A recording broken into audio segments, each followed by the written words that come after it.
E existia a minha vontade de dizer que tanto faz. E eu dizia, tanto faz. E eu dizia, e não adiantava. E eu me obrigava a repetir tanto faz, e nada. Apenas desamparo e uma fotografia e outra. E as pessoas da minha família só existiam em fotografias. Era o que restava, além do passado vazio que se impunha sobre mim, a sequência da vida que me subjugava, implicando abandono, implicando resistência, implicando o existir.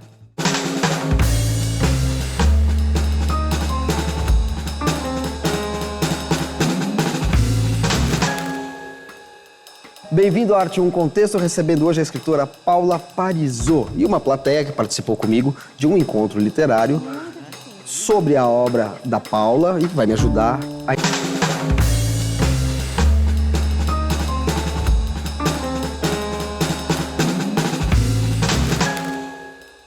O Arte em um Contexto está de volta, recebendo hoje Paula Parisot. Paula, você já adiantou um pouquinho quando eu perguntei sobre as performances do Gonzos e Parafusos, sobre as performances do Partir, que também você apresentou, e aí você até expandiu esse procedimento, porque você fez uma video performance, né? Fiz uma video performance. Fez no Parque Lage e fez uma no México, não é isso? E no México, é. Mas eu queria falar do livro, sobre um outro aspecto, porque da performance você já falou bastante, e acho que basta lembrar que a Marina Abramovic escreve aqui tem um texto na quarta capa do Partir que fala das suas performances e que é um belo testemunho da importância estética que tem essas linguagens que você criou, sendo ela uma referência, né, da performance internacionalmente. Mas o Partir, o romance, não as performances dele, ele tem uma coisa muito interessante que dialoga com a literatura que se faz hoje. Fala-se muito de autoficção. Eu já te vi falando que o pai do Partir tem alguns pontos de contato com o seu pai, né? É um pai que desaparecia, quando voltava dizia que estava a caminho do Alasca, como a personagem do Partir. E que nunca passou do Panamá, como personagem do Partir. E que estava querendo mesmo era partir. Né? Você usa até na epígrafe um texto do Stevenson e há passagens da personagem falando que o que interessa é partir, não chegar. Bom, nada indica que seja seu pai. Para o leitor que pega o livro e lê, nada indica que seja o pai da Paula Parisot, né? Certo? Certo. Mas, ao mesmo tempo, você diz publicamente que é inspirado no seu pai. Então, não pode ser autoficção. Seria uma espécie de caso único de heteroficção? Você criou uma ficção a partir de uma personagem muito íntima sua, derivando também ficcionalmente para coisas que não aconteceram? Eu vou te dizer uma coisa muito esquisita. Eu escrevi esse livro partindo do meu pai, né, das histórias do meu pai. E logo que eu terminei esse livro, quando eu lancei meus filhos, eu acho que eles tinham 1 ano e meio, uma coisa assim. E era uma busca pelo meu pai, né, que virou outra coisa. Era uma busca por esse pai que nunca teve ali para mim, mas um pai que eu sempre amei muito e que de alguma maneira eu não conseguia perdoar. E eu acho que através da ficção, através da literatura e através de criar esse homem que também é um homem que às vezes parece um pouco misógino, parece um pouco homofóbico, e não é nada disso em realidade. Eu acho que é muito o homem comum, da dificuldade eu acho que eu tratei disso, entendeu? É daquela coisa do quanto é difícil, né? Você ser um pai, você ser uma pessoa, quanto é difícil você... né? A gente é muita idiosincrasia. E o que eu penso quando você me pergunta isso é que logo que eu terminei, lancei esse livro, logo depois o pai dos meus filhos adoeceu. E os meus filhos perderam o pai. E eu falei, que coisa, né? E o pai do meu pai, que nunca morreu, nesse livro, ele diz que não tem pai. E claro, vivendo uma doença, vivendo tudo isso. E eu lembrei disso hoje, vindo para cá, porque eu não pegava esse livro há muito tempo. E como a realidade, a ficção, é tudo muito misturado. eu fico sempre muito sem entender bem as coisas. E, como sempre, eu nunca respondo nada direito. Mas é isso. É o meu pai e não é o meu pai. É sempre essa busca. Eu acho um clichê eu falar, é a busca de eu tentar entender. Eu não gosto, que todos os escritores falam isso. E nada, é o meu pai e não é o meu pai, entendeu? Agora, eu tenho uma coisa... eu entrar em paz com o meu passado. Não, eu perguntei isso porque nada indica que seja o seu pai no livro, né? Não há nenhuma indicação disso. Mas é que existe uma informação extra-livro, extra-literária, de que você dá e fala, tem essa inspiração. Nada indica, ou seja, a gente tem que ler o livro como se fosse uma personagem. Uma personagem que quer ir para o Alasca, mas na verdade o que ele quer é partir, e ele é dispersivo, né? Ele gosta de devagar devanear. Ao mesmo tempo, ele começa a narrar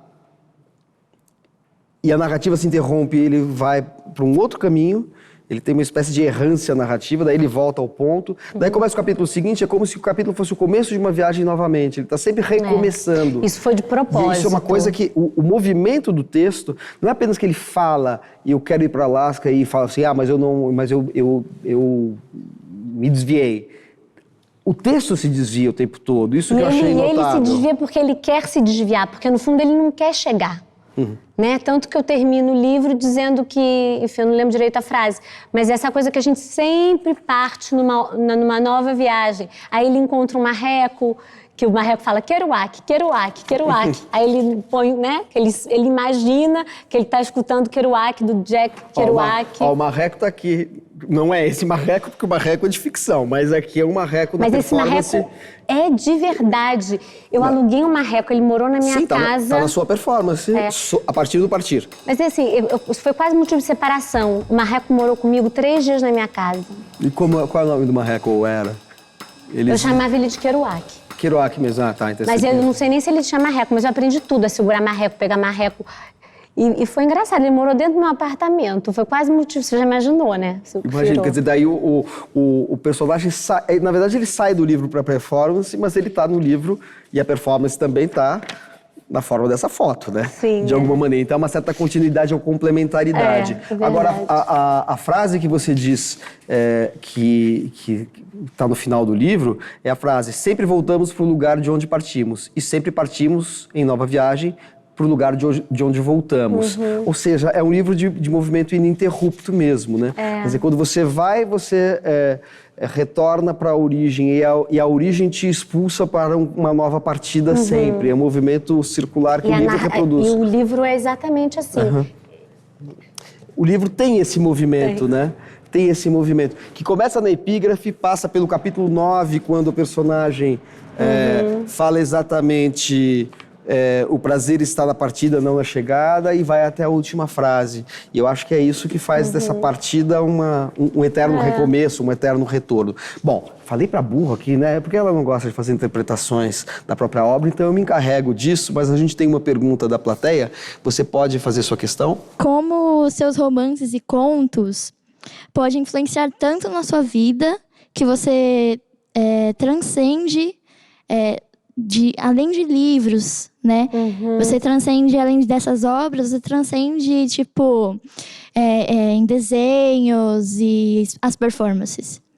Eu não sei, eu acho que é uma necessidade mesmo de fazer essa coisa de transdisciplinária, porque eu não tenho só a necessidade de escrever, eu realmente tenho a necessidade de fazer uma performance, de fazer um desenho, eu sempre tive vontade de fazer uma coisa visual, por isso que entramos na Crucigramista. Então vamos falar agora da Crucigramista, um programa que você criou e que foi apresentado aqui no Arte 1. Crucigramista, na verdade, é em espanhol, porque eu falo sobre arte latino-americana. Crucigramista vem de crucigrama. Crucigrama é a palavra cruzada. Em português seria cruciverbalista. E eu gosto da ideia de crucigramista, parece tipo assim, o ilusionista. Então, assim, me parecia muito divertido. E eu tenho que citar, eu fiz isso tudo em parceria com a Jéssica Mitrani, que é uma artista colombiana. Imagina que a gente fez a tese de mestrado juntas quando eu morava em Nova York, 20 anos de amizade. E eu sinto que na Crucigramista, de repente, eu que fazia o livro, a performance, o desenho, como você, né, Jéssica, também, né, estava falando, eu senti que na Crucigramista, de repente, eu escrevi, né? A gente escrevia o roteiro, eu dirigia, eu era o personagem, que não deixa de ser uma performance, porque é tudo bastante exagerado, né? O figurino é do Dudu Bertolini, que também, imagina... É tudo amarrado, né? Com todas as palavras que se cruzam nessas palavras cruzadas. Exatamente, aí dá uma pista... Cria uma linguagem que amarra tudo, né? Assim, uma performance, um figurino, uma estética, né? E tanto que a gente estava falando, não é bem jornalismo, por quê? Porque tem uma estética, tem um sinal, tem uma coisa assim que a gente brincava que eu era aeromoça. Aí agora tá vindo a segunda temporada que a gente começou com a América invertida, agora vai vir a América feminizada, que a gente fala dos movimentos feministas, dos corpos feminizados, tudo isso. Mas, então assim, eu senti que ali eu juntei. Hoje em dia, esse tempo todo eu escrevi muito conto solto para o México, para antologias, para outros lugares, que agora eu quero juntar esses contos. Estou já com vontade de voltar a escrever, mas a Crucigramista me consumiu de uma maneira, mas assim, eu falei, que coisa, né? Tem uma razão, né, que depois você descobre, né? E eu achei que a Crucigramista, de alguma maneira, eu juntei muita coisa que eu sempre gostei de fazer numa coisa só. E já que você mencionou Nova York, a gente tem uma outra pergunta da plateia que é sobre isso. Queria saber se quando você foi para fora do país, se você tinha esse impulso de partir e como que ele influenciou você para escrever o livro mencionando o personagem. Eu tô sempre partindo. Eu parti do Rio de Janeiro, não voltei a morar lá, mas eu agora estou em Buenos Aires.